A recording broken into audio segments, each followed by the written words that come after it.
So phone calls don't always give great responses, but on the other hand, if you do get somebody who wants to talk, so for 20 phone calls that you've made and everybody just puts the phone down on you, if the 21st person wants to talk to you and give you some really positive feedback, again, it's quite a quick and quite a cost-effective way of getting feedback. So you can strike lucky and actually get to the right people. And that really is a matter of patience and perseverance. And anybody who's done it will know that it can be a little bit soul-destroying, but you get the one good person to talk to and it can make the whole exercise worthwhile. Personally, I think the in-person and the online approaches to surveys and questionnaires are actually much more effective. So it may be that you do need to stand in a shopping centre or outside a shopping centre on a Saturday morning with a clipboard. I've done it many times before, and there are different things that will charm people and actually get them to respond to talk to you. But a smile and a friendly face is usually what it takes. And people can be quite happy to chat to you about new ideas and new approaches. And then you can actually be very specific in who you ask.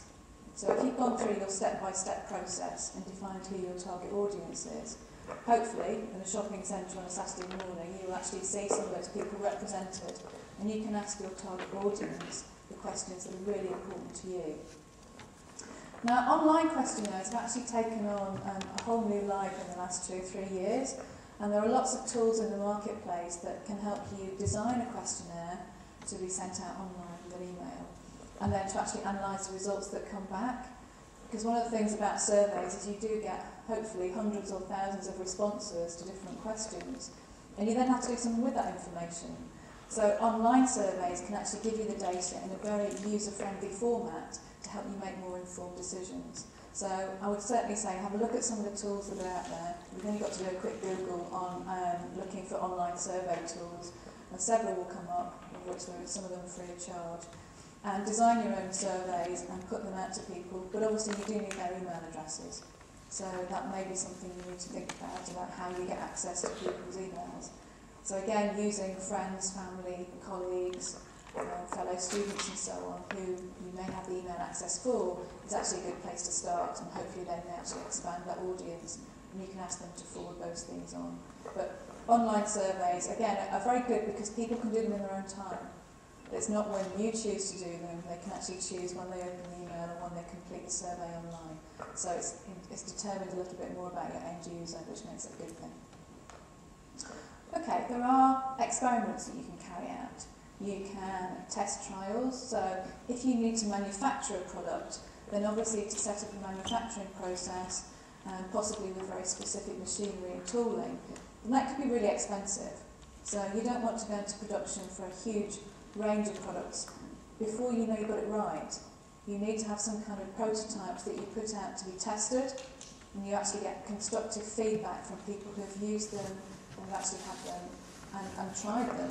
You actually get the feedback to know what they thought, whether the product worked, whether it did everything you expected it to deliver before you actually go into mass production. There are a couple of things that you can do in order to give you really detailed marketing feedback as well.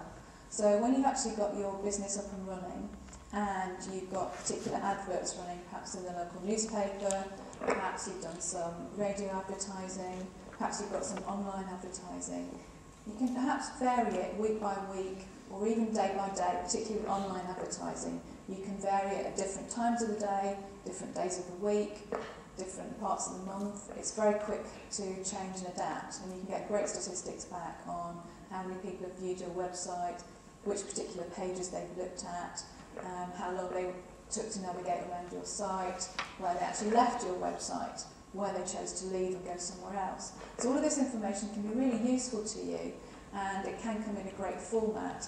So you can actually vary the way that you put adverts out and the frequency of them, perhaps the size of them if it's newspaper advertising, and then monitor the effects.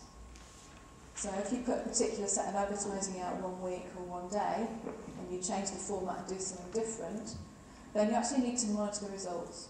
What impact does it have on people visiting either your premises or ringing up to order your services or looking at your website? What impact does it have when you actually change the advertising that you use?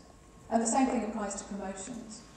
So if you're offering a 10% discount or a buy one get one free, or we'll bring this in and you pay half price, whatever it is, if you're offering some kind of promotion, then to vary those as well and actually monitor the results can give you a huge amount of information that will help you spend your marketing budget more effectively.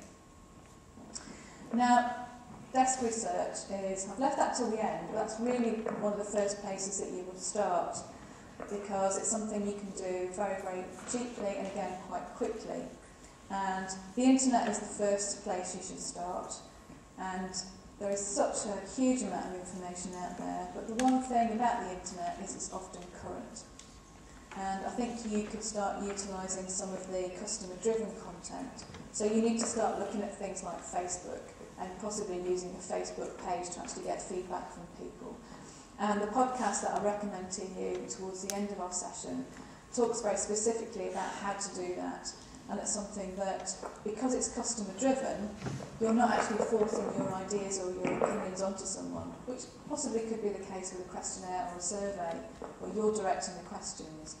If you use something like Facebook, then it's actually much more interactive and much more driven by what your customers are saying. So please explore those possibilities. It's a huge marketplace, and we could actually spend the whole evening talking about that. But the podcast I'll recommend to you gives you some pointers and suggesting ways of doing that in a very effective way. The other thing you probably need to look at is a huge amount of government information that's out there. So whether it's from DTI, whether it's from different government departments, whether it comes from local government, where you've got things like Business Link or Chamber of Commerce. There's a huge amount of information out there produced by different government agencies. And again, it's always a good place to start. The other thing that's worth looking at is trade directories and trade associations that can actually give you very specific information on your particular industry sector. So it might tell you a little bit more about suppliers, it may tell you more about competitors, but it's certainly something that you would need to know to understand where you fit into the marketplace. So where will your company fit in, and who will your competitors be? That can be very useful. Your own business can be a huge source of information, and I kind of started to allude to this earlier when I talked about CRM, customer relationship marketing approaches, where every time a customer has an interaction with you, you actually try and collect a piece of information from them.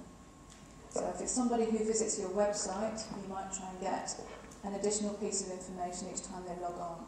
So whether it's their address, whether it's a phone number, whether it's information about their gender or whether they work, whether it's information about whether they own a property or live in rented property, you might like to start to build up a profile of information about people.